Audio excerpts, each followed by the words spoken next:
शिक्षा मंत्री ने एक दोहे का उदाहरण देकर एक नए विवाद को जन्म दे दिया। बिहार के शिक्षा मंत्री चंद्रशेखर यादव का कहना है कि रामचरितमानस की रचना समाज में नफरत फैलाने के लिए की गई। इसमें शूद्रों को शिक्षा देने का विरोध किया गया है। अपनी इस बात को सिद्ध करने के लिए मंत्री जी रामचरितमानस के उत्तरकांड के जिस दोहे का जिक्र करते हैं वो पहले आपको सुनाते हैं। ये जो ग्रंथ हैं नफरत को बोने वाले, एक युग में मनुस्मृति, दूसरे युग में रामचरितमानस और तीसरे युग में गुरु गोवलकर का बंच ऑफ थॉट, ये दुनिया को हमारे देश को, समाज को नफरत में बांटती है। नफरत देश को महान नहीं बनाएगा, जब भी कभी महान बनाएगा तो मोहब्बत ही बनाएगा। तो सुना आपने, चंद्रशेखर जी का कहना है कि रामचरितमानस के मुताबिक शूद्र को शिक्षा देना सांप को दूध पिलाने के समान है। हम आपको बताते हैं कि इस दोहे का सच क्या है। दरअसल ये दोहा रामचरितमानस के उत्तरकांड से लिया गया। मंत्री जी ने सिर्फ आधा अधूरा ज्ञान ही लोगों को दिया और असली कहानी और प्रसंग वो जानबूझकर दबा गए। तो पहले देखिए ये दोहा किस चौपाई से लिया गया है और क्या है ये पूरी चौपाई। हर कहूं हरि सेवक गुर कहेऊ, सुनि खगनाथ हृदय मम देहु। अधम जाति में विद्या पाऊं, भयऊ जथा अहि दूध पियाऊं। ये संवाद ना तो तुलसीदास जी कह रहे हैं ना ही श्री राम, ये बात कह रहे हैं काकभुशुंडी जी। इसका मूल अर्थ ये है कि उनके गुरु जी ने उनसे कहा कि हर यानी शिव जी, हरि यानी श्री राम के सेवक हैं। ये बात सुनते ही हे गरुड़ जी मेरा दिल जलने लगा। ये बात काकभुशुंडी जी कह रही हैं और मैं उस सांप की तरह फुफकारने लगा जैसे किसी अधम जाति के व्यक्ति को थोड़ी सी विद्या हासिल हो जाए और वो अहंकार से भर जाए। चंद्रशेखर जी का कहना है कि यहाँ इस दोहे में ये बताया जा रहा है कि अधम जाति के व्यक्ति को शिक्षित करना वैसा ही है जैसे कि सांप को दूध पिलाना।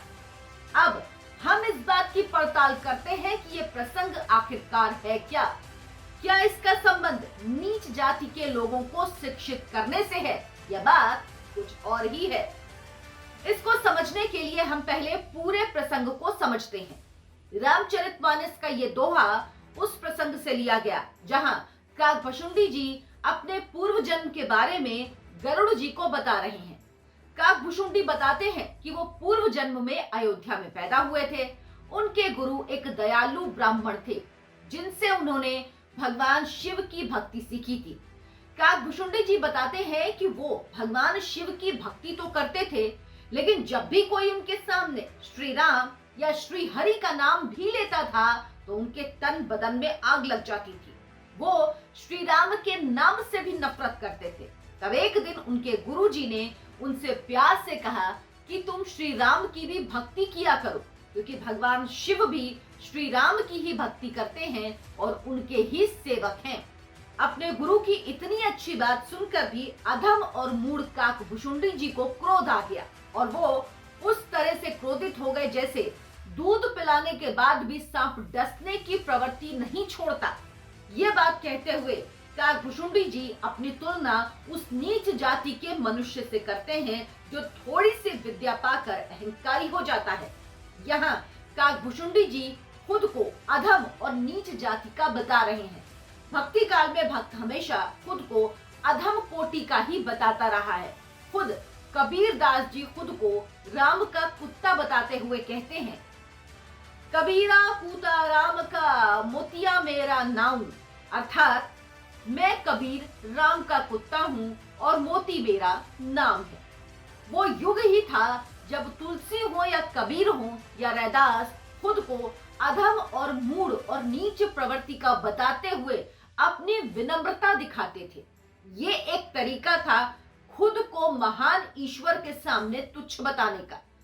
तुलसी रामचरितमानस में ही कहते हैं कि मति अति नीच ऊंची रुचि आछी, चाहिया अमिया जग जुरई छाछी, यानी मेरी बुद्धि तो अत्यंत नीची है और चाह बड़ी ऊंची है।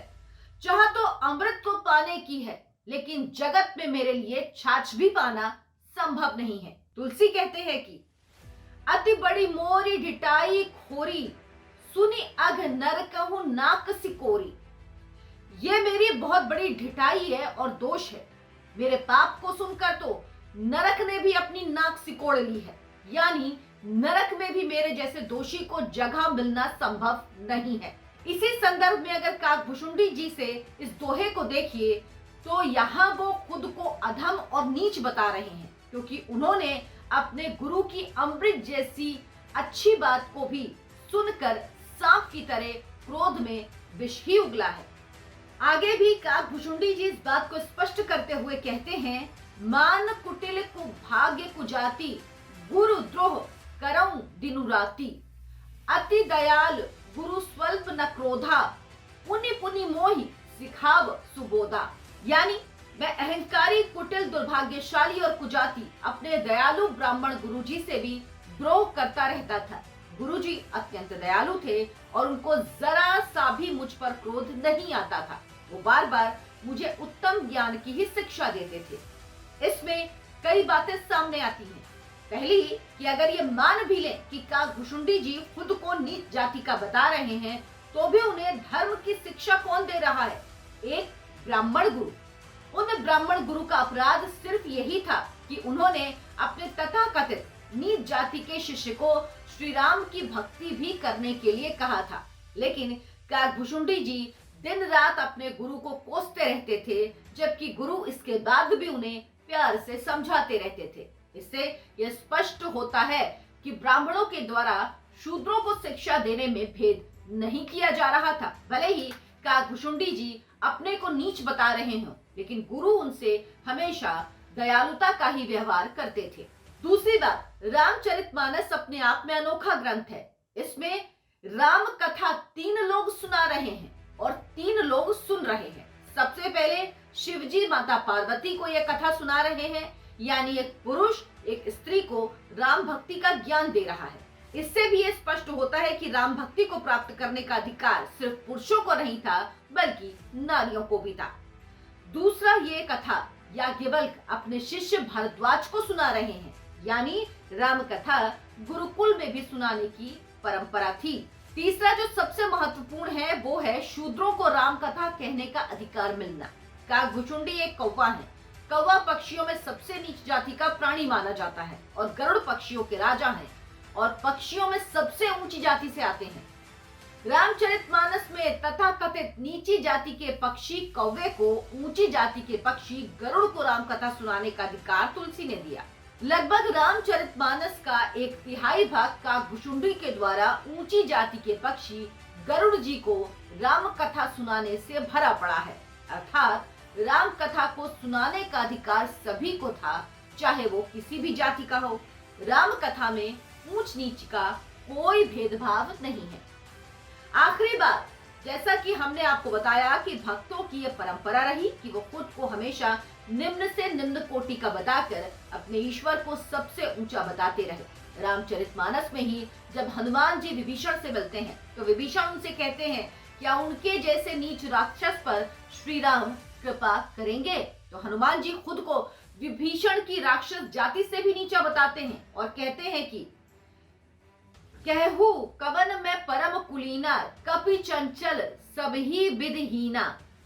प्रात ले जो नाम हमारा, ते ही दिन ताही न मिले आहारा। हनुमान जी कहते हैं, मैं कौन सी अच्छी जाति से आता हूँ? एक तो मैं सबसे नीची जाति से आता हूँ, उस पर बंदर होने की वजह से मेरा स्वभाव भी चंचल है। ऐसा माना जाता है कि जो भी हम मनहूस बंदरों का नाम सुबह सुबह ले लेता है तो उसे दिन भर खाना भी नसीब नहीं होता। फिर भी श्री राम ने मुझे अपनाया और मुझे अपनी भक्ति का दान दिया है। यहाँ हनुमान जी खुद को नीची जाति का बताकर अपनी विनम्रता दिखाते हैं। वहीं जब तुलसीदास जी हनुमान जी का गुणगान करते हैं तो कहते हैं, जय हनुमान ज्ञान गुण सागर। तो हमें काकभुशुंडी जी के इस दोहे को भी इसी विनम्रता और भक्ति के आईने में देखना चाहिए था, जो मंत्री जी नहीं देख सके। एक और बात कि खुद तुलसीदास जी जात पात के इतने विरोधी थे कि उन्होंने खुद को जाति व्यवस्था से ही बाहर कर दिया था और कहा कि धूत कहो, अवधूत कहो, रजपूत कहो, जोलाहा कहो को। का की बेटी सो बेटा ना ब्याहबा, काहू की जाति बिगाड़ न सो। यानी उन्हें कोई धूर्त कहे या फकीर कहे, उन्हें कोई राजपूत कहे या जुलाहा कहे, उन्हें इन बातों से कोई फर्क नहीं पड़ता, क्योंकि उन्हें किसी की बेटी से अपने बेटे का ब्याह नहीं करना जो वो किसी की जाति बिगाड़ने की बात करे। तुलसीदास जी तो ऐसे थे कि वो कहते थे, मांग के खैबो मस्जिद को साइबोल, लेबो को एक न देबो को दो। यानी मैं तो मांग कर खाने वाला हूँ और मस्जिद में भी जगह मिले तो वहां पे भी सो जाऊं, क्योंकि मुझे किसी से ना तो कुछ लेना है ना कुछ देना है। जो मस्जिद में सोने की बात करे वो जाति व्यवस्था को मानता हो, ये संभव नहीं जान पड़ता। तुलसी जाति व्यवस्था से परे जा चुके थे, लेकिन उन्हें भी शायद पता था कि भविष्य में चंद्रशेखर यादव जैसे लोग उन पर लांछन जरूर लगाएंगे। इसीलिए वो ये बात भी कह गए कि मेरी राम कथा को सुनकर अच्छे लोग सुख पाएंगे और दुष्ट लोग हंसी उड़ाएंगे, क्योंकि मधुर कंठ से गाने वाली कोयल को तो कौवे ही कठोर बात कहते हैं। पहही सुख सुनी सुनज सब, खल करी हैं उपहास, खल परिहास होई हित मोरा, काक कही हैं कल कंठ कठोरा। लगता है कि तुलसीदास जी को एहसास था कि चंद्रशेखर यादव जैसे मंत्री उनके रामचरितमानस के अर्थों का अनर्थ जरूर करेंगे।